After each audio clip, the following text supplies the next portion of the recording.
name's Doug Dallmann. I am a rectal cancer survivor. I'm here to tell you a little bit about my story. I was diagnosed at 40, but in my early 30s, I started having symptoms. It was pretty much blood in my stool, and it's something that over the years just kind of came and went. And every time I brought it up to my primary care physician, we kind of, just brushed it aside, didn't think too much about it, and never really did any tests. And it got to the point where I just accepted it as being normal. In my mid-30s, I went to see a nurse practitioner about it, and we did a fecal occult test, and nothing popped up. It was anal fissures, I was told. Again, no colonoscopy, no sigmoidoscopy, nothing invasive to really go in and see what's going on. So it wasn't until I turned 40, and my physician said, all right, it's time to check your prostate. And he did the test and hit the tumor right away. And that was it. Within a week, I was told I had rectal cancer, which, you just don't expect to hear when you're 40. It was pretty crushing. So I went through a year of treatment, including radiation, surgery, a lot of chemo. Surgery was where all my concern and worry was, because I was told at the outset, Doug, there's a high chance you're going to have a permanent ostomy because of this, and I just didn't want that at all. And I told my doctor, Dr. Mark Wyford, I go, what we want to do here is get rid of the cancer, so if I have to wake up with an ostomy, so be it, but that's plan B. Sure enough, when I came to and I heard the word, oh, this guy's, got a permanent ostomy, my heart just sunk. And you talk to anybody who was told that that's a likely outcome of their diagnosis, and they're crushed. But for me, it comes down to it. You're going to do what you need to do to feel better and get whatever you have cured.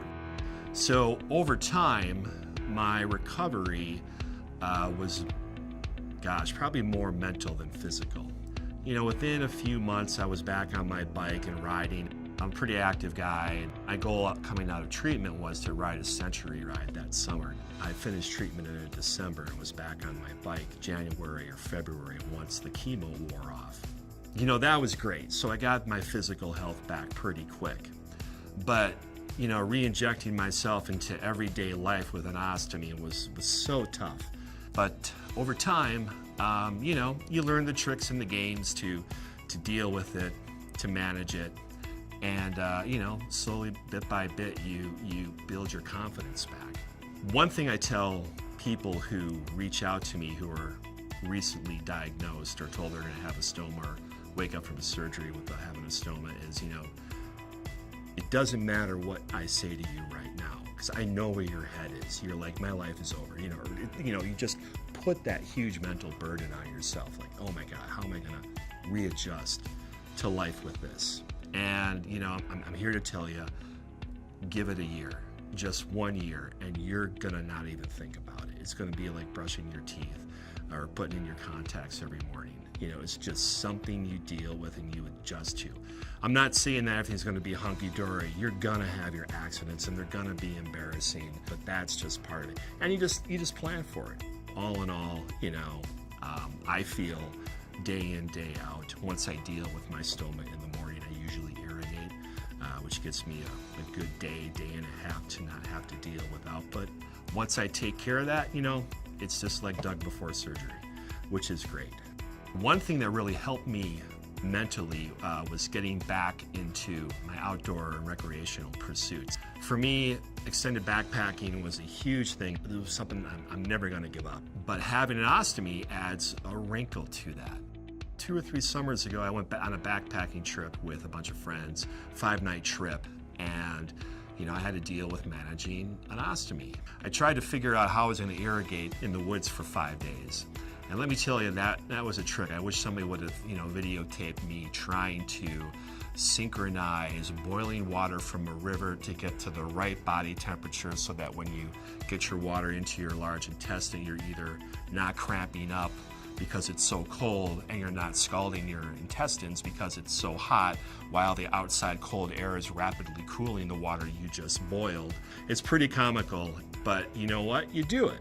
Ostomy's not going to stop me. And then also, I had this dream in the back of my head for years of stepping on the stage for like a bodybuilding show. So I got in the best shape of my life and found myself on the stage in what's called a physique competition. They're going for a certain like beach body look.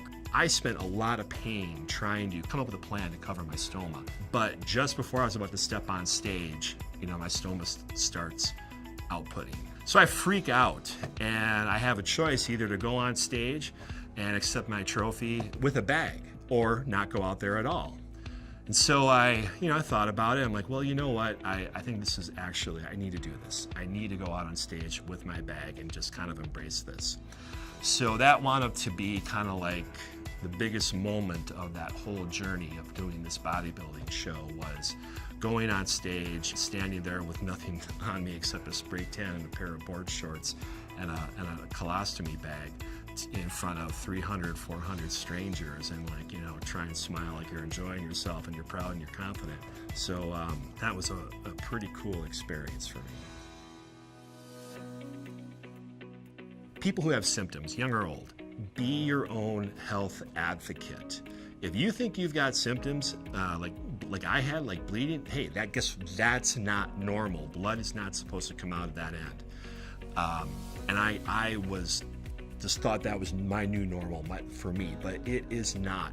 If you really think you need further screening, a colonoscopy or something, and your doctor said, nah, let's not worry about it for another year or two, go find somebody else, get a second opinion.